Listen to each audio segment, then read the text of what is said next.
কারণ এই পুরো বিষয়টাই ডিপেন্ড করছে তিনটে শর্তের উপরে। আপনি যদি সেই তিনটে শর্ত মানেন তাহলে শুধুমাত্র স্টার সেটআপ থাকলেই আপনি কন্টেন্ট মনিটাইজেশন পেয়ে যাবেন।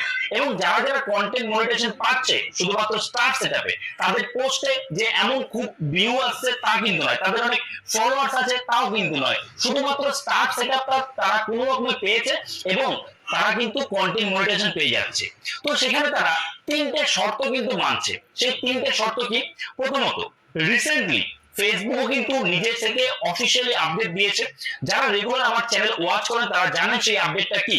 সেই আপডেটটা হলো এই যে ফেসবুক বলেছে যে কখনোই কারোর কাছে কারোর পোস্টে গিয়ে কারোর কমেন্টসে গিয়ে কোথাও গিয়ে স্টার চাওয়া যাবে না, যে ভালোবাসা দাও, মানে স্টারের বদলে অনেকে ভালোবাসা ওয়ার্ডটা ইউজ করে, যে ভালোবাসা দাও, ভালোবাসার পরিবর্তে ভালোবাসা পাবে, এই ধরনের কোনো কমেন্ট করা যাবে না। সোজা কথায় কারোর কাছে